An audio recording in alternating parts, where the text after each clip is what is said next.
حضور کے ساتھ ہجرت کے لیے تشریف لے جا چکے ہیں، گھر میں بچیاں ہیں، ابو جہل آتا ہے، ایک اس کا بدماش حضرت صدیق اکبر کے گھر کا دروازہ بجاتا ہے، اندر سے ننھی اسما ابھی 8-10 سال کی عمر کی بچی ہے، گھر سے نکلتی ہے، جی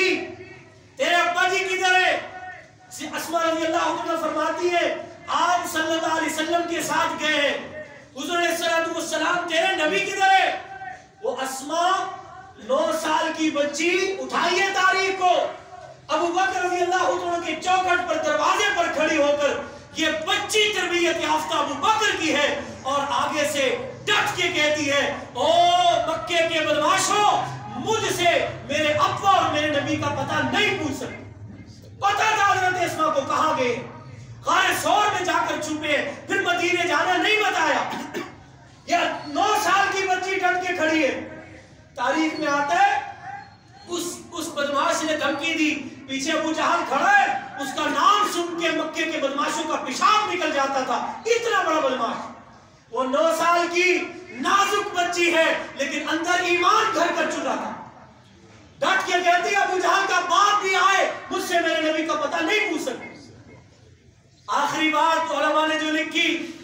ابو جہل آگے بڑھا، غصہ آیا، میرے نام پر بھی نہیں بتا رہی، آگے بڑھا، اس معصوم نازک بچی صدیق اکبر کی رانی، گھر کی راج دلاری، اس اسما بنت ابی بکر رضی اللہ عنہ کو کھینچ کے تھپڑ مارا، کان کی بالی گر گئی، کان زخمی ہے، نیچے نوکیلا پتھر لگا، ہونٹ بھی لہو لہان ہے اور ماتھا بھی زخمی ہو چکا، خون کا فوارہ چھوٹا ہے۔ 9 سال کی ایمان یافتہ تربیت یافتہ بچی زخمی شیرنی کی طرح ڈٹ کے کہتی ہے ابو جہل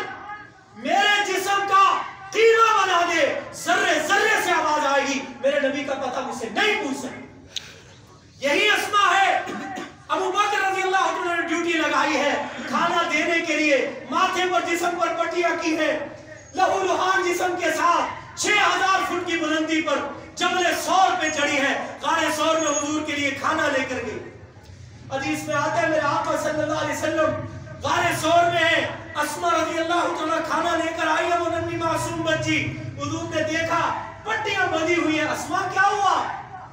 اسما کیا ہوا؟ آنکھوں میں آنسو، اسما رو رہی ہے، اپنے ابا کو کہتی ہے ابا جی کیا بتاؤں؟ ابا کہتے بیٹا بتائیں کیا ہوا ہے؟ اسما نے اپنی پٹیاں کھولی، سارا زخمی چہرہ دیکھا، میرے حضور کی آنکھوں میں آنسو آ گئے،